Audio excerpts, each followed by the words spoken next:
Hey guys, welcome to Chalk Talk Wednesdays with Coach Larry, Coach Campbell, and Coach JT. We've had an exciting week. There's all kinds of great things happening with Pack Nation, and we could talk about those offline. But there's a something that keeps coming up in my world this week that I wanted to actually throw my question into the hat. And if you're okay, Campbell, I'll actually ask the question, and then you guys can field it for me this week because I need to just bring my emotional level on this from here to here, and I know you guys can help me do that. We hope so. Is it? Yeah, you're gonna try. Okay.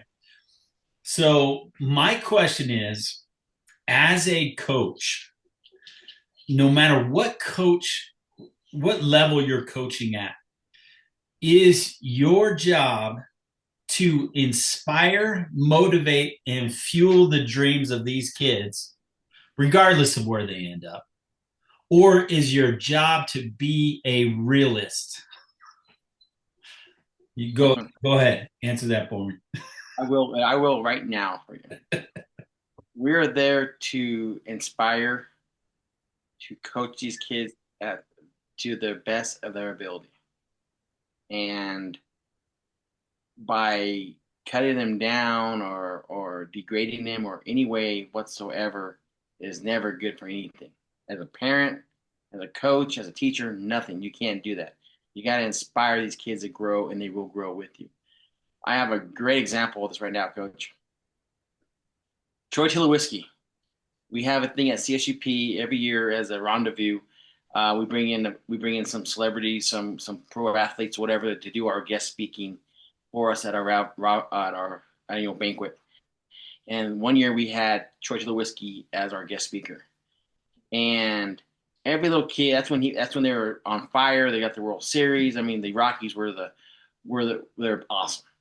So we were able to get him to come to be our speaker, and we were so excited for this. But after he got done speaking, he had a Q&A with the kids, and one of the kids asked him, "How do you get your arm stronger?" And instead of telling them, long toss, keep playing catch, eat your vegetables, work out, keep you're going to be growing, he tells the kid, "You're blessed with it." And I was like, "Are you kidding me? You're blessed with it." Not to work hard, not to encourage this kid that, you know what, you can be where I'm at if you do what you need to do, if you work hard. Not everybody's making the pros, but you know what? You can still play baseball at the next level. Wherever that may be, Little League, Babe Ruth, whatever it be. If you want it bad enough and you work hard enough, you will get to some spot in that baseball where you're going to be able to play. And by telling those kids you're born with it, or it's God, it's a gift from God, I was like, whoa, whoa, whoa, whoa. That's not right. And I know we went back to the next day to practice, and half the team were like, what was he talking about? Because these kids are like looking up to him too. And you can never not encourage a kid. You want to encourage that kid to the highest to his ability, what he can do. And so like that. If someone's happened to you with that, and they come and tell you that you're not going to make it to the next level, whatever it is that a fire getting burned into that athlete saying, you know what, I'm going to prove you wrong? Kind of like an older brother telling you that I'm better than you are, and you're like, no, you're not. I'm gonna show you. And that's who made me a better athlete than my older brother, because we battled every day, and I had to prove myself to him that I could compete with him. And so I took it to that level. But when a coach goes and tells you that you're never going to make it to this point, or whatever you're going to be, don't even try to work out on that. That's not right. That's if I answered that question right, I think I did, but I could have been off in different directions there. No, I think that was beautiful. Campbell, are you okay if I say something here? Yeah, go for it. Yeah, so this brings up when I first started coaching, and I was actually back in Colorado because I had torn my rotator cuff at college, and I came back to rehab it. And my coach at Mesa said, when you go back, I want you to coach because you're going to learn a lot of stuff. And I was like, I don't want to coach. And he's like, go coach at your high school. And I was like, okay. So I reach out to the coach and I'm like, hey, do you need somebody? And he's like, heck yeah, we need somebody to coach our freshmen. So I come out there and I'm all pumped up. You know, I'm in college playing. I'm excited. I go out there. He goes, here, grab a seat. So this is the first day of tryouts. And he sits down in a chair and has me sit next to him. And as the athletes walk in, he starts to judge them right there based on how they're walking in, and not really how they're walking in, but what they look like. So that guy looks like a dork, so he's not going to be on varsity, and that guy looks cool, so he's going to be on varsity. And a lot of times it was just the better player was the guy that looked like a dork, but we were in a neighborhood where they didn't have money, so he kind of had to look like a dork because that's all he could afford. And so I went through this, and we went through the tryouts, and I was actually evaluating each kid. And when we sat down at the end of the tryouts and looked, my evaluations looked totally different than his. And when I really looked closely at it, it was if they look good, they made varsity. And it really didn't matter the other things. And I'm like, wait a minute, are we trying to look at it or are we trying to win games? I don't understand what's happening here. And this was one of those things where it, and I'm trying to relate it to what we're talking about here, but he was not only not inspiring these kids, and after coaching with them for 2 years, I was like, oh my God, I got to get out of this organization. Well, I coached with them for, I think, 6 months that time, but then I came back, and that was one of the first coaching positions I got because I could, and I was just like, I can't do this. I can't be a part of this. And we had this athlete that came in who was an absolute stud. He was a pitcher, Clint, and he was mowing everybody down, started varsity, was just an awesome pitcher. And something very similar, Larry, he was talking to the boys, and he said something along the lines like, well, Clint was blessed with it. And I looked at him and I just thought, I don't think that's the case. So I took Clint aside, separate from coach, and I said, so tell me about your background. Where'd you grow up? Oh, my dad played minor league baseball, and then we have this facility in our basement and all this stuff. And I'm like, wait a minute. So you're telling me you have access to all these tools and money and training, and you got trained by, I can't remember, it was a major league baseball player that was training him to pitch. And I'm like, so maybe it wasn't that you were blessed with it, but maybe you worked really hard at it. And I was just like, oh man, it drives me crazy because here's the thing that I know, right? And I believe in God, so you guys can do whatever you want with that. But I believe that God, if He gives you a desire, and I mean like a desire, like a burning sensation inside of you to do something, then you absolutely have the ability to do it. Think about this for a second. If God gave you a desire to do something and not the ability to do it, how messed up would that be? How messed up would that be? And maybe everybody on this call doesn't believe in God, but I do. So that's what I'm saying right there.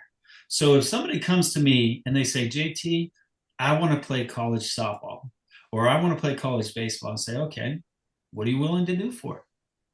Because you absolutely can. You absolutely can. And there are so many thousands of colleges at all different levels that anybody who goes through any travel ball team can play at a college. I promise you that. I promise you that. I agree with you But on that. you have to put in the work. And it's not, if you're blessed with it, yeah, show me somebody who's blessed and I'll show you how they got trained. Okay. I agree with you on that to a certain point, but like you just said, you do.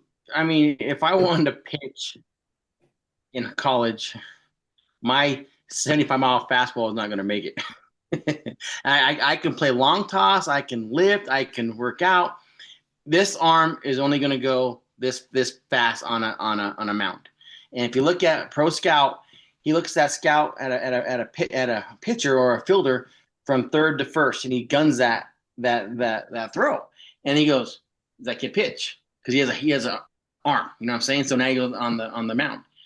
I couldn't do that. I mean, I could do my job. I play first base. I can field the ground ball. I can throw from first to third. My thing was hitting. That's what brought me from here to here. I can hit the ball. Um, but so yes, can a kid get better? Can an athlete get better? Can a softball girl get better? Yes, absolutely. To their standards, yes. And that's where coaches, we get every little bit of ounce of athletic ability out of that player. And I know you asked me that question before, and now it makes sense. Now I can see what you're saying about that. You look at a player, can you recognize an athlete to not an athlete? And I told you, I see how they walk in, how they hold themselves, how they do things, how they put their shoes on, whatever it may be. And I can look at that as like, you know what, he could be an athlete. And this kid, I'm not saying he can't be an athlete, but he doesn't stand out, and that's what I was telling you. But then you go out there and throw the ball, and they're playing catch, and you see how he moves and how he catches and how he throws, and you're like, yeah, I think I got that one right there. But yeah, I know what you're saying there, and I agree with you 100%. God's good, and I believe in God too.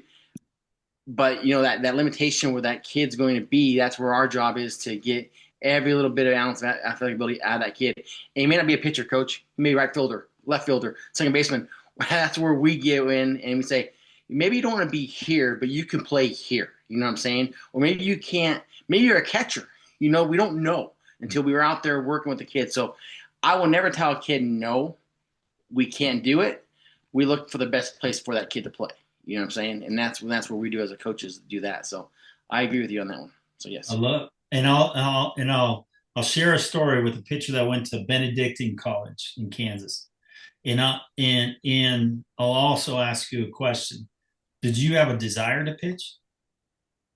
I was one of the aces in high school. So did I have a desire? No, but I had to. Yes. Okay, so that's why you couldn't pitch. But we talked about that earlier. Okay, so then the second thing was, and this guy still plays on my baseball team right now, and he doesn't throw any faster now than he did in high school. And he went to Benedictine, and you can look up his stats, Jay Mansfield, and he played there for 2 years. He was their number one pitcher, and that boy has never. Campbell, what's the fastest ball that boy's ever thrown? Probably like maybe 65 miles an hour. Yeah. And this dude pitched it in college JUCO for 2 years. Lefty or righty? Lefty. Okay, so that's different. You can't put that. It's apples, apples. You know that. Oh, come on. Lefty, Come on, dude.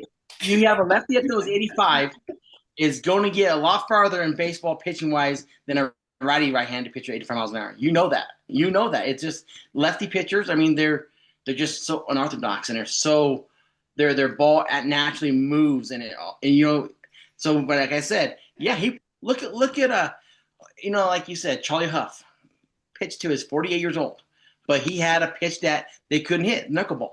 But then you have Leiter and those guys that played that left-hand pitchers, that ball moved on them. So that's what made them successful. So yes, if you have the desire and go out there and put your ball out there and let it get hit, then yeah, I'm not saying that at all. But I couldn't do that. All I'm saying is if a lefty throwing 65, and we're talking about that's his max speed. I think his low speed might be in the 40s.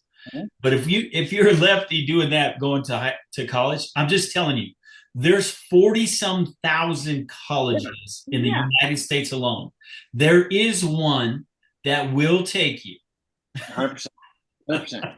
And so if you're a kid listening to this or your parents are listening to this and you want some training, go to a place like Pack Baseball and Softball Academy where you will get developed, like Coach Larry likes to say, to your maximum potential, and we'll make sure you get to a college.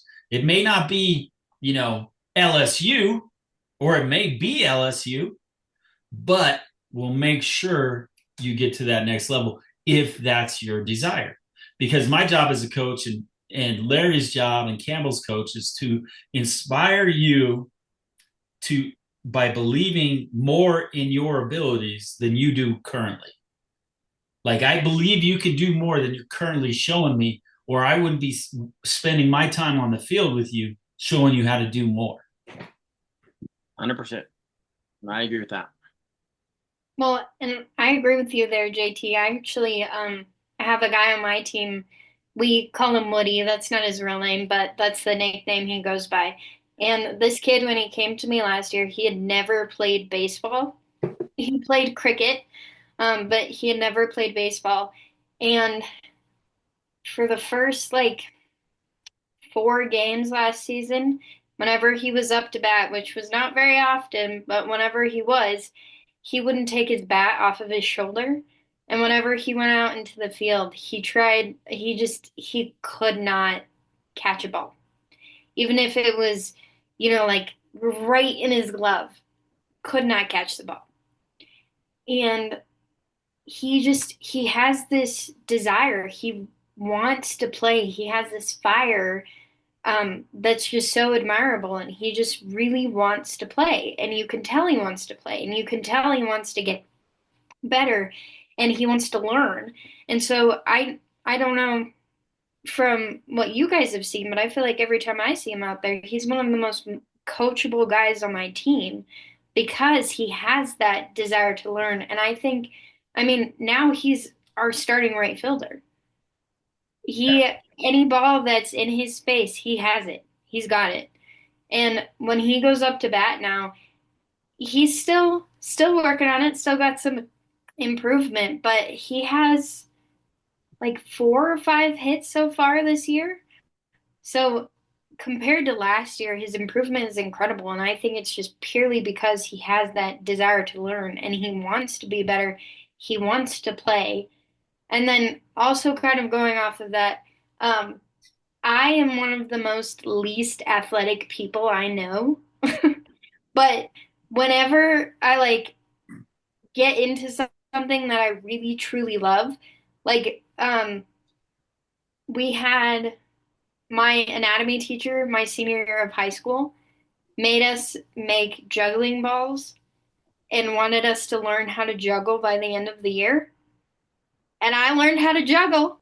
It took me a while, but I learned how to juggle because I really wanted to juggle and be able to juggle with my classmates and with Dr. Courts. Or like, recently I've taken up slacklining. And let me tell you, the first time I went out there, I could not get up on that slack line. Like it was not working. And the next week I went out there and I was like, you know what?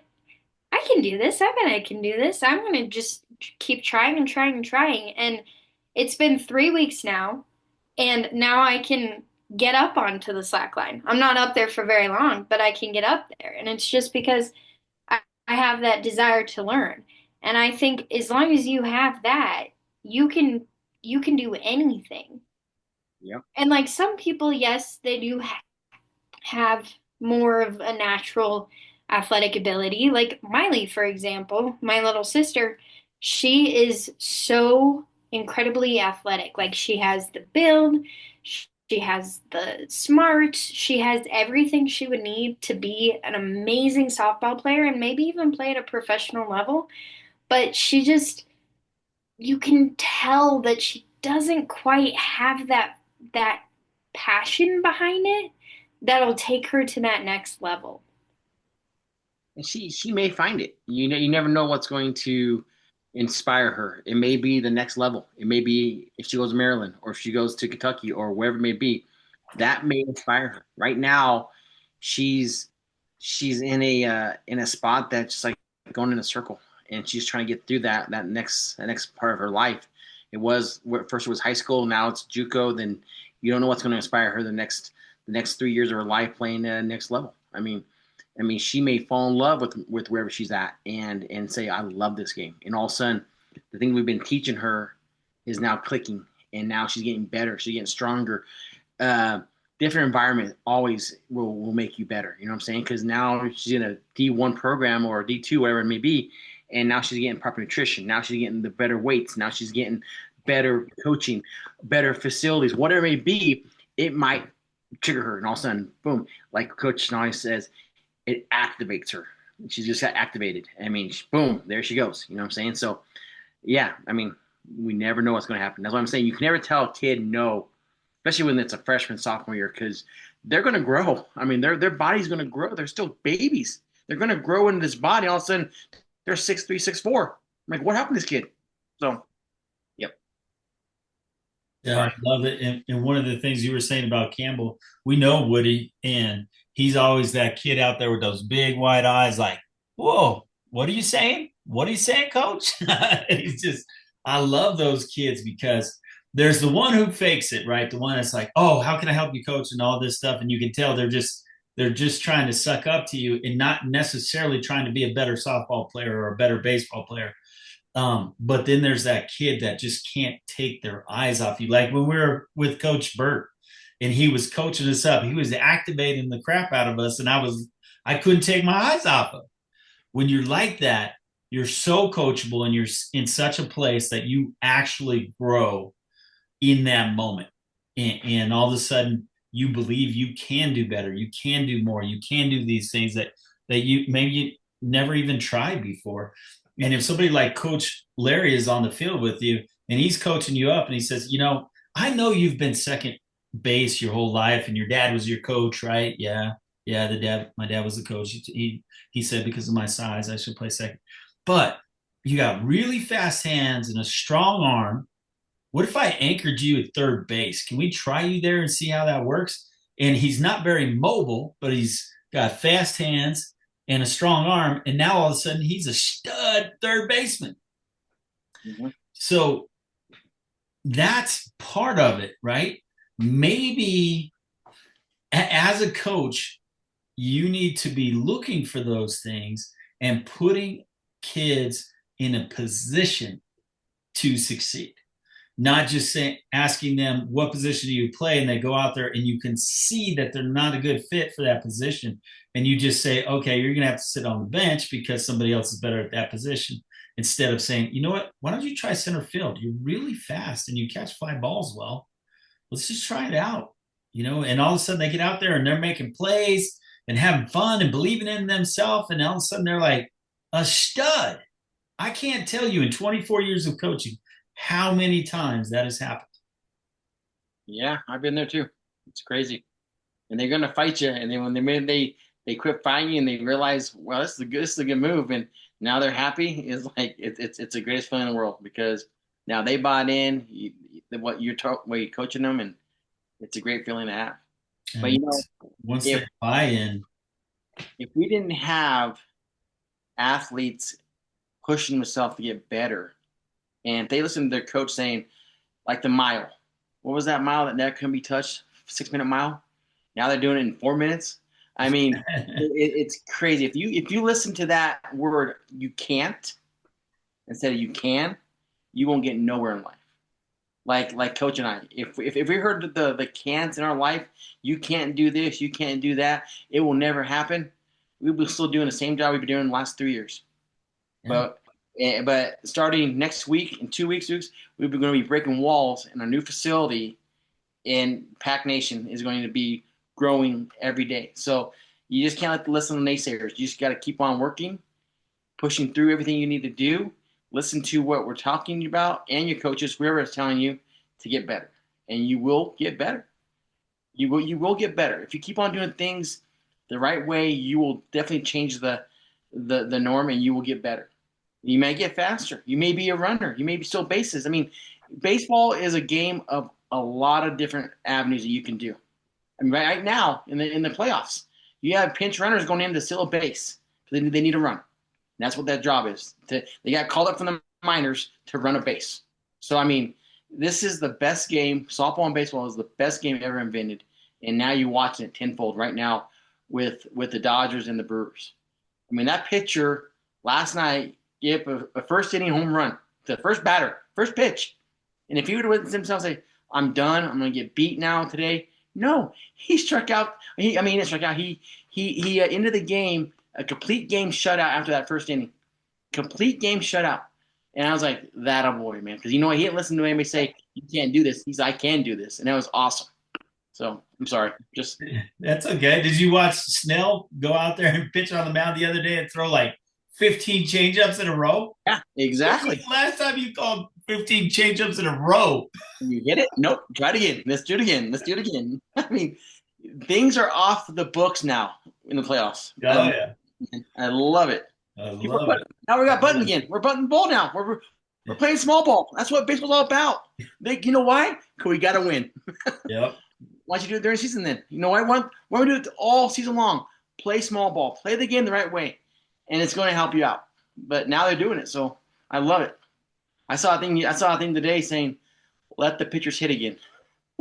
I love that. I love that because let the pitchers play the game. You're not just throwing the game. You're participating. That's why baseball was so good because American League you didn't have that. National League you did have that, and it just changes the two things up. But that's me and my soapbox. So What do you think, Campbell? Yeah, I mean, I think just going along with that,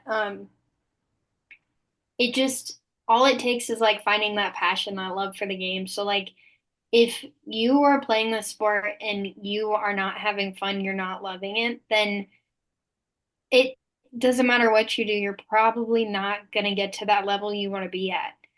And that goes for anything. Like I know I was in the orchestra in high school and I had a ton of friends who just they wanted to be at that next level.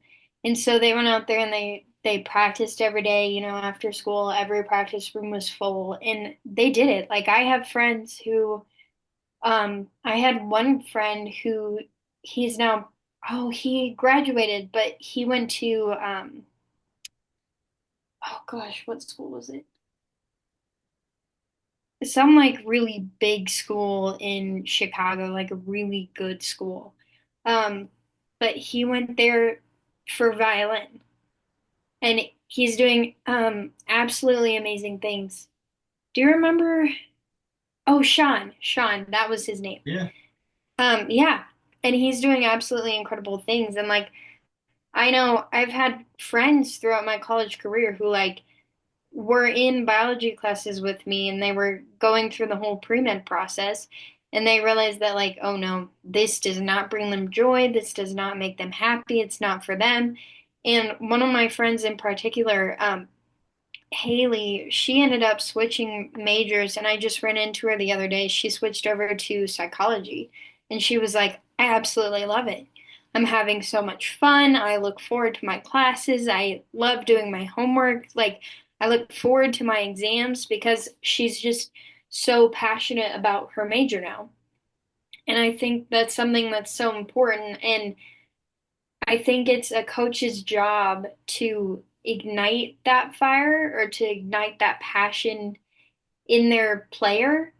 So like when I see kids out on the field, like Woody, for example, love that. And all I want to do is I want to feed that fire and feed that passion for him.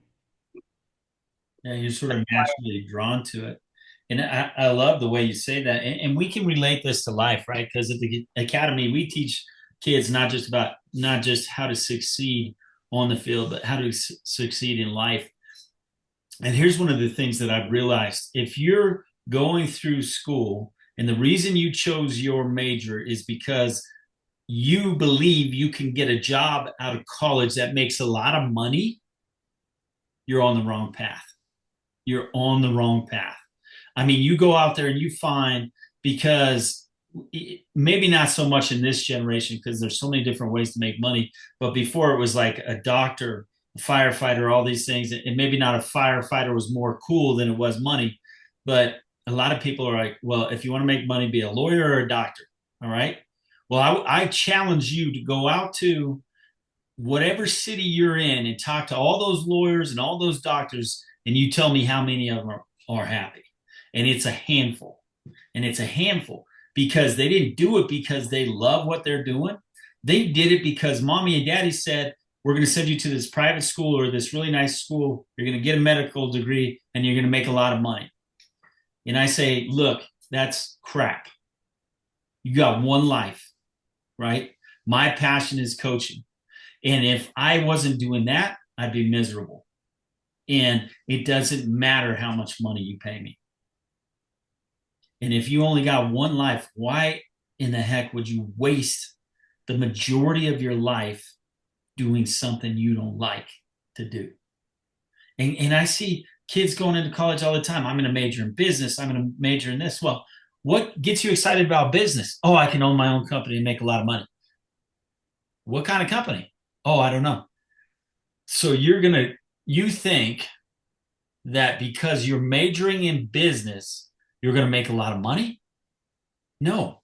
When you do what you love, you work so hard and you're so passionate about it and you're so intensely focused and in the game every single day. That's why you make money. When you create values from that space, that's why you make money. Not because you're a doctor, not because you're a lawyer, right? Some of the richest and most beautiful minds in the world either didn't go to college, dropped out, graduated early, or are not doing what they went to college for. But at some point early on, they decided, you know what? This really isn't what I'm passionate about. If you're going to school for something because you think it's going to make you money, I would step back and say, look, I am a grown ass adult. What is it that I love? Not what my parents want, not what people say. I mean, now these colleges are out of control. You're paying $90,000, $80,000 a year to go to DU, and they're teaching you things that may never help you in your life.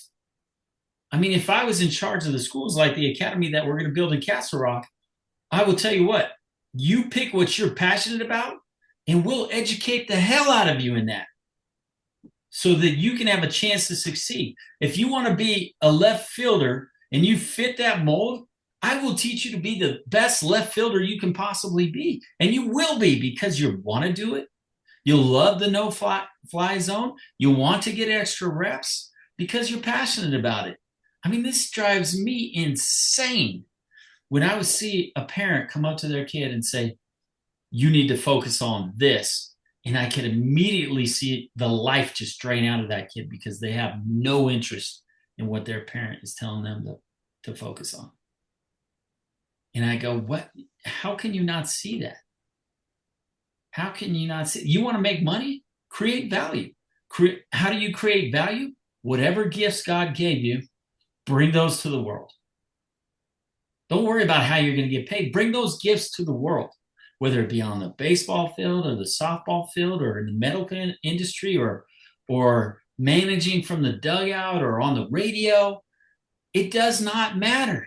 Bring that gift, whatever it is you have that you're so passionate about, to the world, and God will figure out how to pay you. You don't have to figure that part out.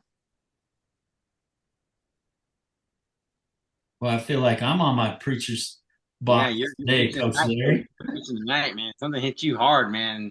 You're letting us some knowledge tonight. I mean, it's all good stuff. I mean, you take that into the baseball field and on softball diamond too as well.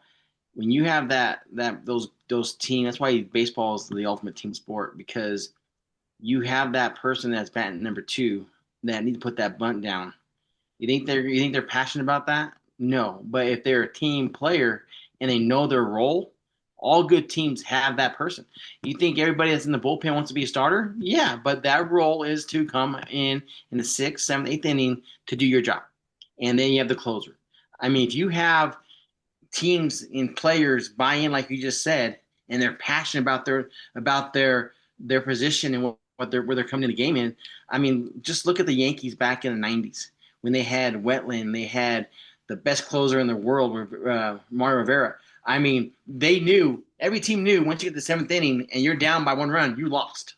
Because you have the number 8 guy coming in, and then here comes the closer, and you knew you're going to lose because that's what they did, and they took pride in that.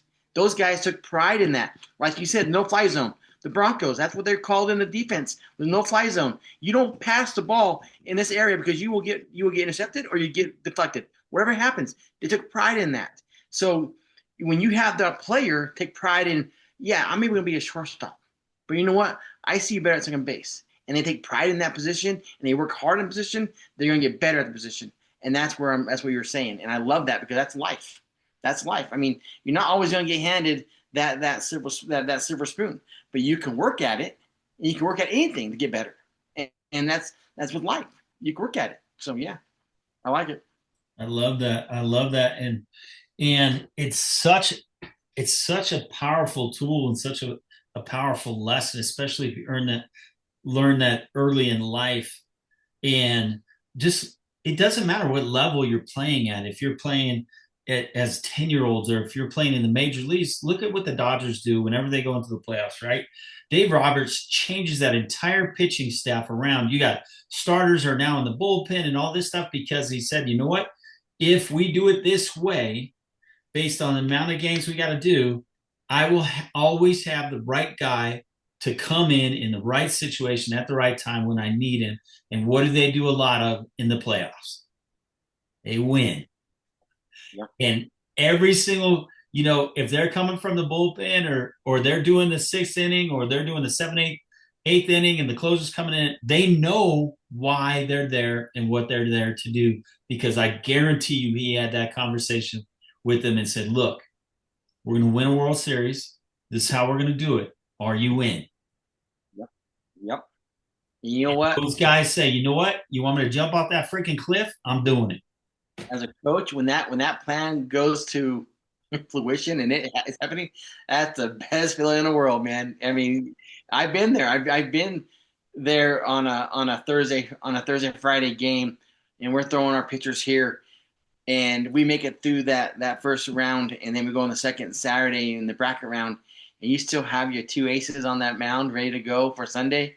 That's a great feeling to have, man, because then it's in their hands. I mean, you did your job and you got the team there where they need to be at, and now it's just let them play. And that's what Dave Roberts does. I mean, here we go. And that's the way Torrey was too with his staff. I mean, when you as a coach, when that plan works out, it's a great feeling. But when I tell you what, when it doesn't work out, watch out, man, because Bobby Cox, he had that happen. He had the best pitching staff in the MLB in the 90s.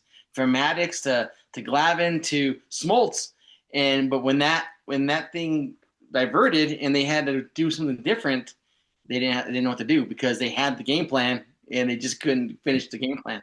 And probably one of the best teams ever played in MLB as a team, and they won one World Series. That's how fast that can get derailed real quick. So I mean, I believe Dodgers are the best team now, and they're going to win it again this year again. I mean. And that's good for us because with the Rockies being the Rockies in the West, but man, they're just a tough team to beat because, like you said, the guys that know their roles builds up in the playoffs. And Kiki Hernandez is with the prime example. That guy does nothing all year long, gets traded, but once that block is ready to go back in the playoffs, they get him back. And he's just a new guy. I mean, what happened? We're putting you back in the lineup, bro. Exactly. You're starting again. I love that. This is so amazing, and this is so great to see because it's like the Steelers for years.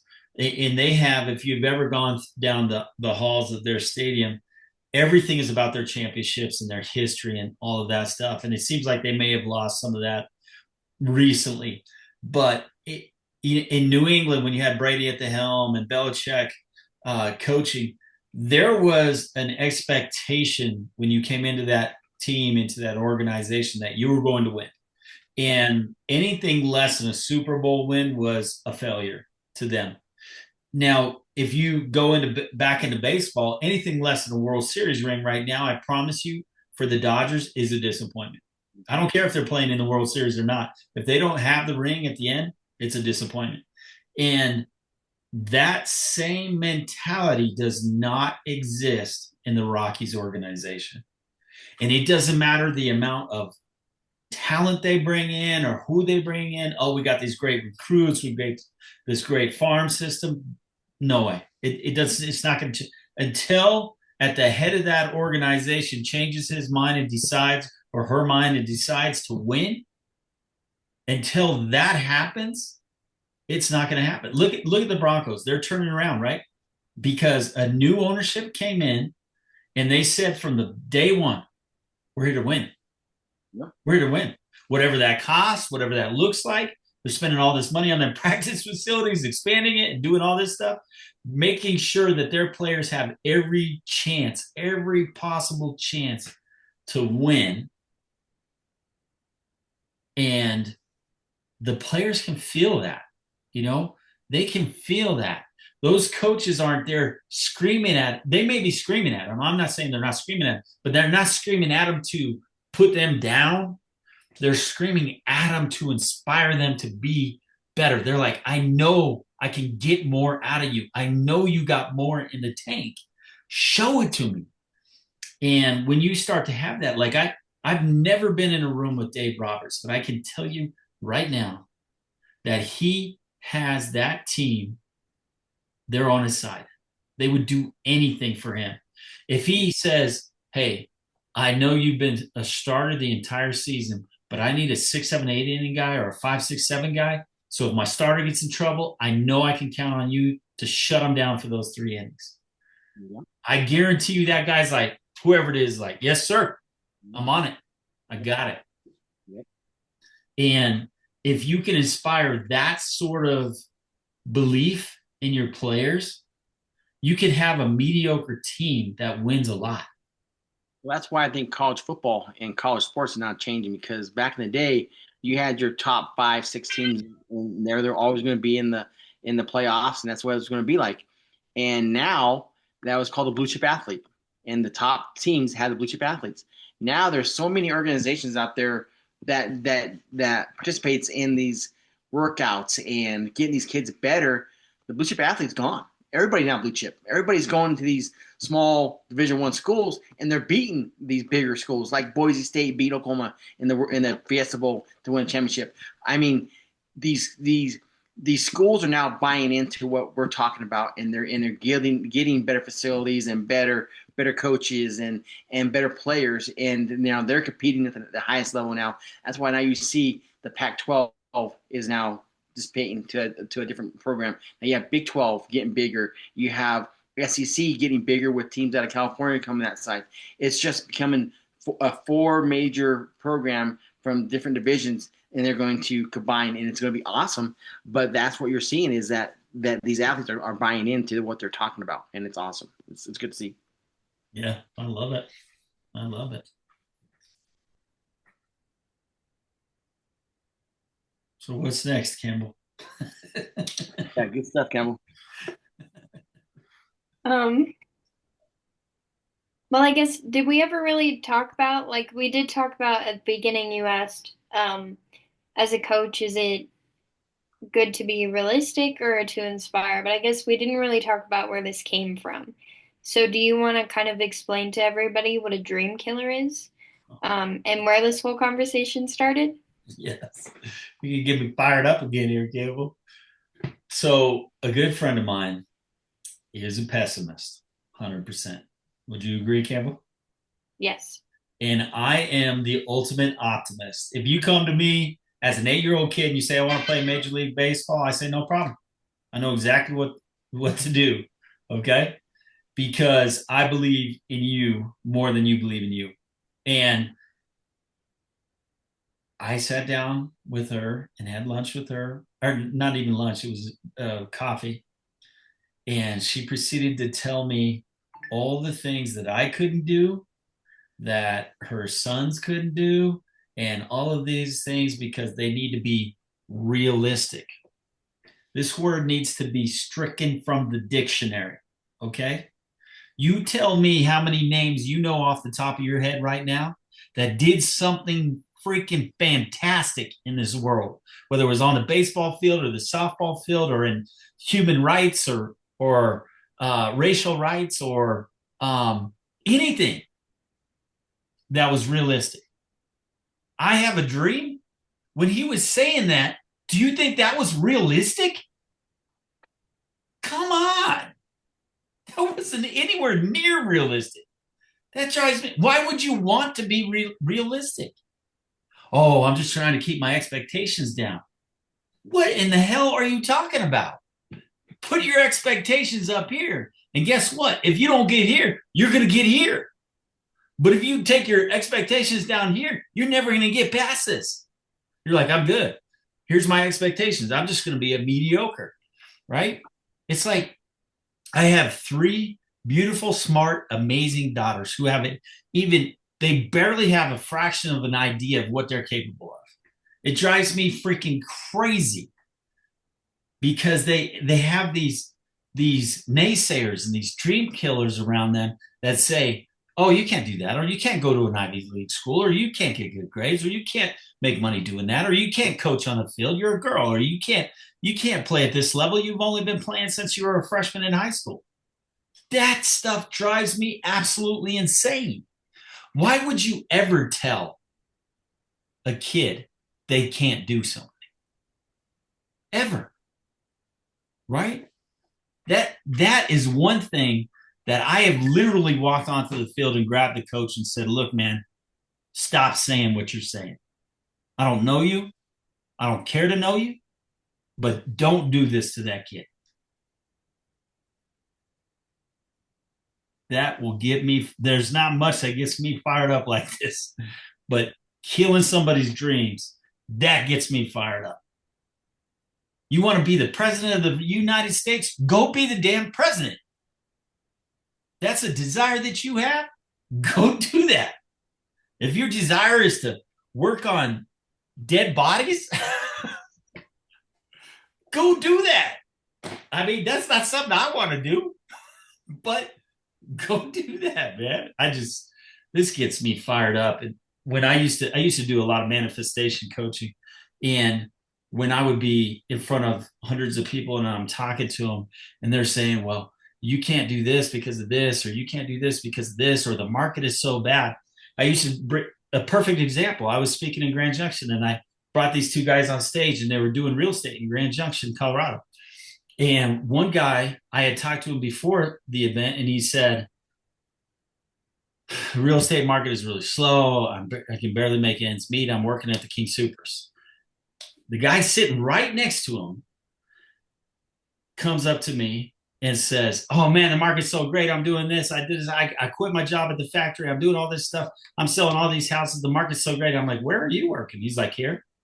And so I said, come up on stage. I asked this guy and he says, oh yeah, the market's all bad and all this. And I asked this guy, and they're working in the same neighborhood. They're real estate agents in the same neighborhood. And one guy's saying, oh, it's terrible. Woe is me. Woe is me. And the other guy's saying, yeah, man, I'm killing it. Couldn't be better. And they're working in the same neighborhood. The difference is not in what's happening outside of you. It's what happens inside of you. And a coach needs to make sure that you know that you can do it. If you want to do it, you can do it. Like, I have no desire to get on stage and sing. And if you heard me sing, you would say, you can't sing. But I have God didn't give me that desire. But if you want to learn how to hit a baseball really far or a softball really far and consistently, I'll do that all day. If you called me right now and said, JT, I need to learn how to hit a baseball, I would go to wherever you are and teach you how to hit a baseball. I don't care what time it is. If you have the desire to do it, I'm going to make sure you do it. And Larry would do the same thing. I call up Larry all the time. I'm like, we got to go watch some softball. He's like, okay, let's go do it. And then I tell him, Larry, we got to assess these girls. And he's like, here, I know I'm just supposed to assess you, but if you just do this, you'll hit the ball really hard. Just do that. Okay. Right. And that's not his exact words, but he does that. And it's amazing to watch because she'll go from hitting the ball 3 times in a row on the ground to just crushing a ball up the middle in seconds. When you're doing what you want to do, what you have a desire to do, there's just a path that lays out in front of you that you can't even see it, but you just know it's there. And all of a sudden, everything you do works because you're going down that path. And you can call that universe, you can call that God, you can call that the law of attraction, you can call that whatever you want. Everybody has a different name. I call it God. God gave me the desire to coach, And that's what I do. Tell you what, if you listen to people saying you can't do things, you lose all the dreamers because it's a dream. I mean, I live the dream every day. I mean, I do. Honestly, I do. Every day I live a dream. And if I listen to everybody tell me I couldn't do things, I wouldn't play baseball in college. I wouldn't have gone to Australia. I would have done a lot of things in baseball if I listened to what they were telling me I couldn't do. I was too slow. Wasn't fast enough. I couldn't get the range. I couldn't hit the ball. I couldn't do this. I couldn't. No, I could, and I proved guys wrong every day, and that's what made me. That's what fueled my fire, proving somebody wrong, and that was a good thing. But 100%, coach, I love the day. I mean, tonight was awesome. I see your passion about you want the best for every kid, and I love that. Not you don't hear the word "I can't" out of your vocabulary, and I love that because everybody will come and have a shot. And like I said, it may not be the shortstop or the starting pitcher, but it could be something else that you will definitely be better at and you will get better at, and 100%. So, And that's kind of how you and I built Pack Baseball and Softball Academy. And if you show up, that's all you got to do. Just show up. If you show up, yep, we'll get better. It's impossible for you not to. yep. What happened there? Mm-hmm. I think it's sort of we're coming down because I was so fired up. I know, man. Like, dang, what happened? 11 a day, I need to go for a walk or something. I'm like, man, do not tell kids they can't do something. That drives me nuts. I don't care who it is or what you're trying to do. Yeah, texting day today, coach. You had a good day of needing to go on a lot of walks today. Yeah, we won't bring up that one, okay? That one's gonna rest. All right, guys. I think we're good enough to call it a night. This has been a passionate, emotional call tonight. I'm so blessed to have you as my daughter, Campbell. I don't think you have any idea how amazing you are, and to have you as my partner, Larry. We've been best friends since the 5 minutes after we met, and I can't even imagine doing any of this without you. So, thank you both. Thank you very much. I'm blessed every day with you. So I'm excited for the future and what's going to happen and being part of Campbell's life. And thank you for letting me part of your guys' life as well too. And like I said, every night I dream and every day it comes true. So it's getting better and better and better. Love that. Yeah, thank you guys. This is awesome. I love learning from you and I love hearing all this and seeing your passion for the sport because it really helps me as a coach to feel more passionate about it and to be more serious about it. And now you guys are screwing up my brain. I'm like, damn, do I go into this? Do I go to med school? What do I do? Good. Because when you find what you want to do, what you really, really, really want to do, you'll know it. Amen. All right. Good night, everybody. Great call tonight. Good night. Thank you.